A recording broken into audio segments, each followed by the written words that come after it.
So, in the late 70s, I was involved in real estate, but I came from an engineering background. And I was one of four people that did the design specs for the very first computerized MLS. And we also had a terminal at that time, which was a dumb terminal, 300 baud, and a thermal printer. And the very first time someone in my office tried to use that, the person came in and they gave her all sorts of specs. And it popped out with one place because it was so restrictive. And they couldn't believe that that was only one place that was available, so she had to take them around and show them a whole bunch of other things, but they ended up buying that. And the way that I got involved in video or working with computers and things, actually I'm a mixed right brain, left brain person.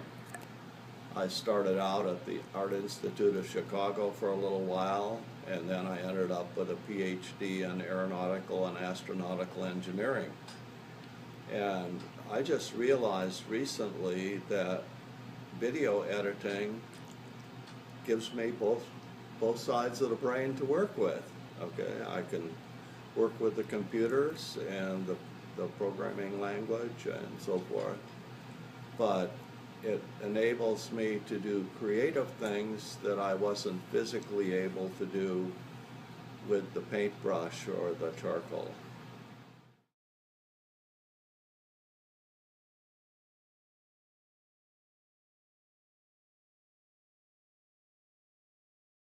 I love this club because first we meet a need for a lot of other people, but I'm always learning. I'm always learning. When I'm at the lab and somebody comes in, they'll ask me about a part of a program that I never used before.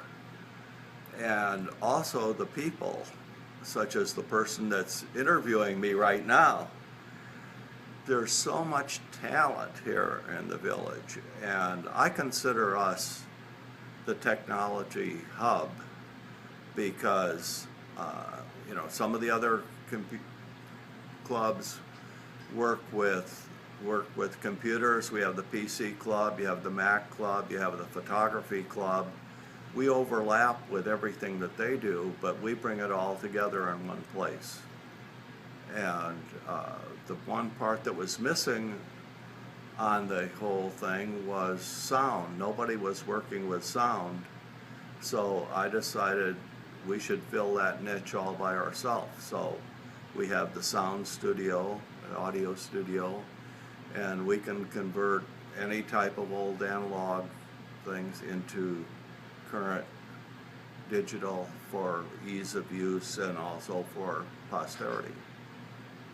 And then, how long have you been with the club, and what's the biggest thing you've learned over the years? Okay. I've been with the club since nearly its inception. Used to be located over in Club 4 in a multi-purpose room, and I joined because I wanted to learn video editing. And emeritus class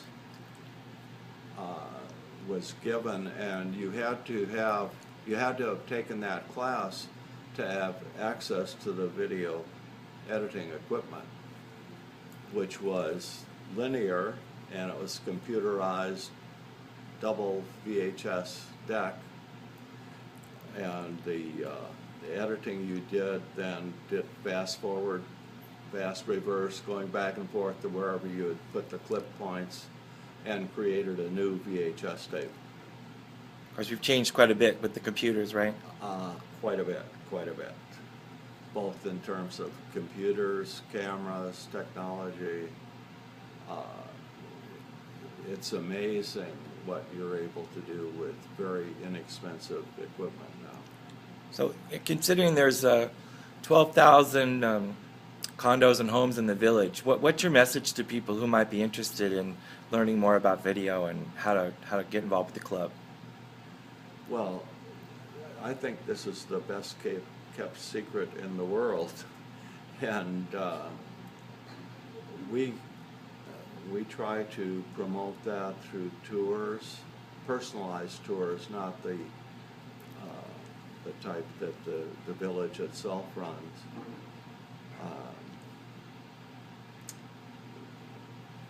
Yeah, I kind of stumped you on that one, huh? What was that? I kind of stumped you a little bit because Yes, you did. you have to think about it, don't you? Yeah. Yeah. Yeah. What do people get out of it? Why do people join? Well, I think they join for a couple of different reasons. Some people join because they want a specific project that they're trying to do, and they want more help and more assistance than just dropping in occasionally. I think there are people that join for the camaraderie, okay? People that have similar objectives, backgrounds, interests, and whatnot, they get to share those. And the other is learning, which I mentioned before. We provide learning experiences here, both regulated, if you want to say that, or orchestrated. But there's a lot of informal learning that goes on. And I think I mentioned earlier, I learn something new every day. Sometimes on purpose, and a lot of times by accident.